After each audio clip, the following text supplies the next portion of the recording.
téléspectateurs, mesdames, mesdemoiselles et messieurs, bonsoir à toutes et à tous et bienvenue à cette émission spéciale consacrée à un événement aussi fort que nécessaire.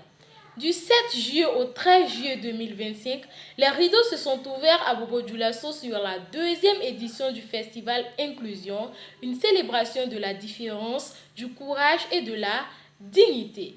Cette deuxième édition s'est articulée autour du thème suivant, je cite, Lumière albinos, l'art pour révéler l'invisible. Ce rendez-vous dédié à la valorisation des personnes albinos est porté par Abdul Karim Sawadogo, un promoteur engagé et infatigable défenseur des personnes albinos. Reportage. Je suis Sawadogo Abdul Karim, président de l'association Albia et promoteur du festival Inclusion. Je suis danseur-interprète, musicien et le festival Inclusion est né d'une volonté profonde de répondre à un besoin d'inclusion sociale et culturelle au Burkina Faso. Donc en tant que président de l'association LBA et promoteur du festival Inclusion, j'ai toujours été sensibilisé aux réalités des personnes albinos. C'est-à-dire que la preuve en est que j'ai une grand-mère qui est albinos et j'ai une grande-soeur également qui est sourde. Donc du coup, je suis l'exemple parfait parce que nous avons nous avons cherché à mettre en place cette initiative pour favoriser l'épanouissement personnel et collectif de ces communautés souvent marginalisées et invisibilisées.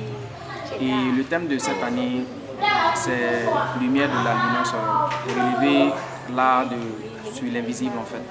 Donc le festival s'étend sur une durée de 1 semaine dans laquelle nous avons toute une série d'activités artistiques, culturelles, sportives et éducatives en passant par quelques corps des métiers d'art de la scène et également de l'entrepreneuriat.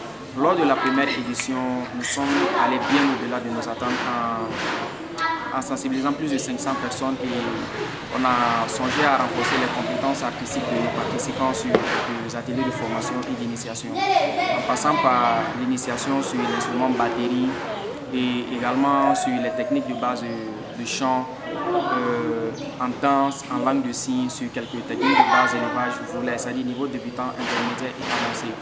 Et aussi on a songé à initier nos participants en langue de signes pour favoriser une communication inclusive. Je dirais que la première édition fut une grande expérience. C'est-à-dire que cet événement a réuni des acteurs locaux, des leaders communautaires, des familles et même des artistes, créant vraiment un élan de solidarité. Donc en cette année 2025, nous préparons également cette deuxième édition qui s'étend toujours sur une durée de 1 semaine dans laquelle nous avons toutes ces activités-là. Et le public cible, c'est les albinos, les handicapés, les orphelins, les talibés et les personnes de déficience mentale de la ville de Bobo-Dioulasso. Et lors de la première édition, j'avais sauté en fait, on a eu à coiffer les enfants talibés de façon gratuite et on a fait des moments de partage de repas communautaire aux personnes de déficience mentale de la ville de Bobo-Dioulasso et également nos publics cibles toujours. Donc cette année, on compte aller bien au-delà des résultats de la première édition. Moi, je trouve que le festival, déjà, c'est une bonne chose puisqu'il n'y a pas de festival attribué aux albinos comme ça. Moi, en tant qu'albinos, je trouve ça vraiment chouette. Ça permet aux albinos aussi de s'améliorer et de se valoriser au fait. C'est une compétition qui nous amène à nous valoriser, se connaître et à montrer qu'on peut tout ce que les gens peuvent faire. Nous aussi les albinos, on peut le faire aussi. Voilà.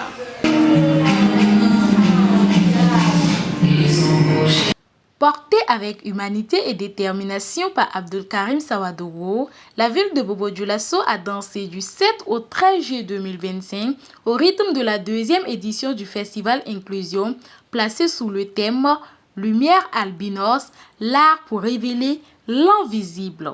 Consacré à la valorisation et à l'inclusion des personnes atteintes d'albinisme, loin des stéréotypes et préjugés, ce festival met en avant leur beauté, leur talent et surtout leur courage.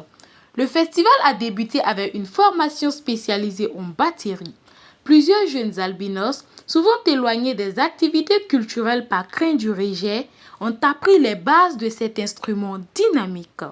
La soirée du festival s'est terminée avec une compétition pas comme les autres, Miss Albi et Mr. Albi.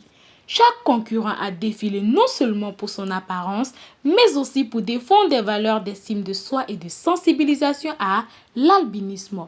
Ouedraogo Abdul Aziz ressort lauréat de la catégorie Mister Albi et Ouedraogo Djeneba Sakina ressort lauréate de la catégorie Miss Albi. Danse, chant, la scène a vibré au rythme des prestations artistiques. De nombreux participants ont prouvé que la couleur de peau n'empêche en rien de rayonner sur la scène. Ce festival rappelle que les albinos sont avant tout des artistes, des rêveurs, mais surtout des battants. Le public a alors validé ce festival à travers une énergie vivace et un enthousiasme époustouflant.